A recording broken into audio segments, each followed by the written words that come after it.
desde Foro Logístico, ¿cómo veis este panorama y de qué forma creéis que puede acabar afectándonos a este movimiento de contenedores?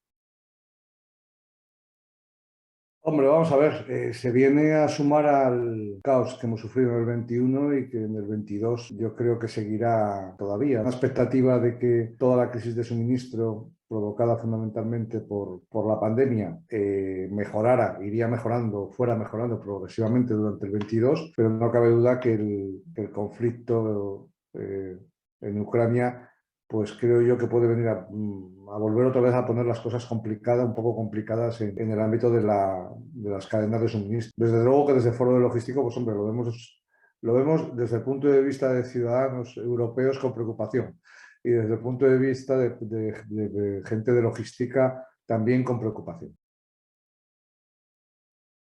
Hombre, yo creo que no sé en qué medida, porque no sé medir el impacto que puede tener, es difícil medir, más que esto viene a sumarse. Y ya te digo, el incremento de costes energéticos va a suponer un incremento de costos importantes en todo lo que es el transporte de mercancías. Luego va a haber ciertas mercancías, leía ayer o esta mañana, pues bueno, las dificultades que va a haber en el abastecimiento de trigos y de cereales, ¿no? Es decir, va a haber una situación de complicación del escenario a términos generales y luego en aspectos más concretos se va, no cabe duda que puede perjudicar. Sí, sí, efectivamente. Es decir, Europa se ha ido configurando a lo largo de los años y la Unión Europea en su conjunto se ha ido configurando de una manera, pues bueno, con muchos déficits que los hemos encontrado en momentos de crisis, ¿no? Como los que estamos viviendo ahora. Yo no sé si después de la salida de Inglaterra de la Unión Europea, después de la crisis de suministro derivada de la pandemia, la crisis de contenedores que nos han cuestionado la gran dependencia que Europa tiene de terceros países y ahora esto también que cuestiona la dependencia energética, ¿no? de terceros países, va a hacer que Europa se constituya como algo más fuerte. Se tienen que dar muchos pasos. Yo soy convencido, no cabe ninguna duda, que Europa es la solución a los problemas que tenemos, o sea, la solución mucho más Europa. Fíjate lo que te digo, creo que Europa, bueno, pues probablemente se generó con buenas intenciones, el único paso que fuimos capaces de dar fue la unidad monetaria, pero no cabe duda, y desde mi punto de vista, que Europa es en cierta medida un proyecto fallido, ¿no? Puesto que uno de nuestros principales socios, cuanto menos, se ha ido. Existe una desigualdad, yo creo que importante entre los diferentes países. Creo que esto se puede solucionar y se debe solucionar. No podemos quedarnos en la unión única y exclusivamente monetaria, sino también, yo diría una más importante incluso que la política, que es la fiscal, ¿no? Es decir, no podemos tener veintitantas políticas fiscales distintas en Europa y generar esas desigualdades que esto genera. Por supuesto que para mí la solución es más Europa, es consolidar este proyecto de manera definitiva y eliminar antiguas taras que han quedado del proyecto inicial. Pues bueno, nos consolidan al sector logístico como el principal sector de creación de empleo en el año 2021. Y lo más importante de todo, es un sector que, según los datos de la EPA, de población activa, se encuentra en una situación de pleno empleo.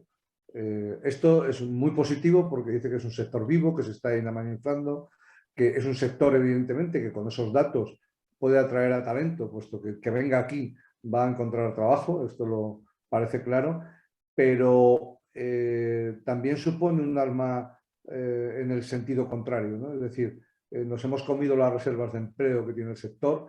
Hay otros sectores que están luchando ya no por el talento, sino por mano de obra para poder operar.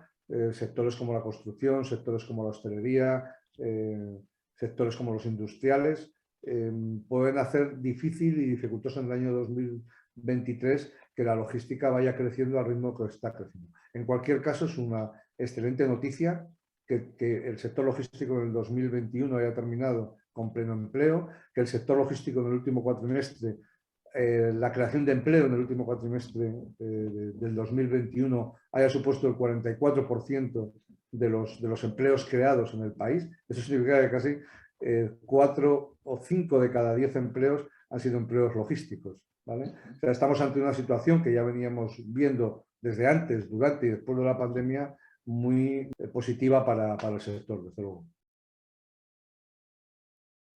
La última milla y el e-commerce, diría yo, en su conjunto, ¿no? O sea, el crecimiento del e-commerce venía siendo muy elevado antes de la pandemia. Durante la pandemia se multiplicó por 10 y ese crecimiento ha continuado, ¿no? Esto ha supuesto que no solamente ha afectado a lo que son la distribución en la última milla, sino que ha afectado también a la distribución y el transporte en términos generales. Pero no cabe duda que el e-commerce es el gran responsable, entre comillas, de este crecimiento de empleo en España fundamentalmente, pero eso a nivel mundial, a nivel europeo.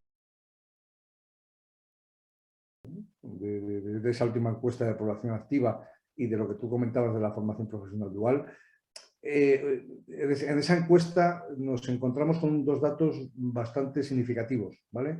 Uno es que la población activa en el sector logístico sigue siendo de elevada edad, ¿vale? Estamos hablando de que más de la mitad, bastante más de la mitad de la gente que emplea el sector está por encima de los 45 años, ¿vale? O sea, estamos hablando de entre 40 y 55 años es donde se encuentra el hueso. Eso significa un envejecimiento de la plantilla y por el contrario nos encontramos con porcentajes muy bajos en edades jóvenes. Esto significa que el sector sigue teniendo dificultades para atraer talento, para atraer gente joven y para atraer mano de obra gente joven al sector, ¿no? Además de también el déficit de mujeres que tiene el mismo. Desde luego que la formación profesional dual es un instrumento muy válido, ¿vale?, para incorporar la incorporación de los jóvenes al sector logístico.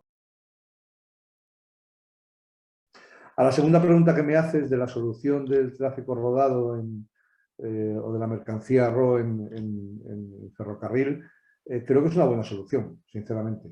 Creo que es una buena solución, sobre todo, bueno, pues para los problemas. Podríamos resolver dos problemas. Uno es los aspectos relacionados con temas medioambientales. No cabe ninguna duda que el ferrocarril es muchísimo mejor, muchísimo menos contaminante de lo que es el transporte por carretera, y por otro lado también la dificultad que tenemos o que tiene el sector ahora mismo en los conductores, ¿no? Es decir, el hecho de tener y de meter un camión en un ferrocarril durante un tramo determinado permite establecer, por ejemplo, sistemas de relevos muchísimo más fáciles de conductores, ¿vale? Yo creo que es una buena solución. No es definitiva, porque yo creo que la carretera siempre estará ahí. La carretera es necesaria porque hay sitios donde no se puede acceder, donde no llega la carretera. Y además me parecería un error volcar todo el movimiento de mercancías en el ferrocarril. Hombre, yo creo que sí. Yo creo que, bueno, y de hecho, en cualquiera de los casos, todas las ayudas que vienen de Europa, ¿vale?, y toda la apuesta de Europa en el ámbito del tráfico de mercancías, las inversiones van más que dirigidas al ferrocarril. Yo creo que la apuesta, y aquí sí que hace falta más Europa que nunca, porque si el ferrocarril lo que permite o lo que hace es conectar el sur de España y el sur de Europa con el resto, ¿no? Entonces yo creo que ya por parte de Europa, a través de los fondos de recuperación, una gran partida importante va dirigida al fomento del ferrocarril, y yo creo que también el gobierno español en este sentido está apuntando. Ahora, que también no nos debemos olvidar, como decíamos antes, que no toda la inversión debemos de dirigirla al mismo lado. Si seguimos teniendo un tráfico, una carretera que tiene que seguir siendo fuerte, que tiene que seguir siendo potente, porque forma parte del entramado logístico de España y de Europa, y bueno, pues ir complementando o ir equilibrando esos modos de transporte. Pero yo creo que ya se están destinando fondos y quizás habría que destinar más fondos, pero sin olvidar tampoco al resto de modos de transporte. Podremos caer en ese error, ¿eh? Hombre, yo desde 2022 creo que va a ser un año complicado, complejo, marcado fundamentalmente por la incertidumbre. Existen grandes incógnitas. Entonces yo diría que sí que va a ser un año de mucha incertidumbre, pero va a ser el año del crecimiento y consolidación del sector logístico con una mayor digitalización, una logística más verde y sobre todo un empleo más equilibrado, más justo y responsable para todos.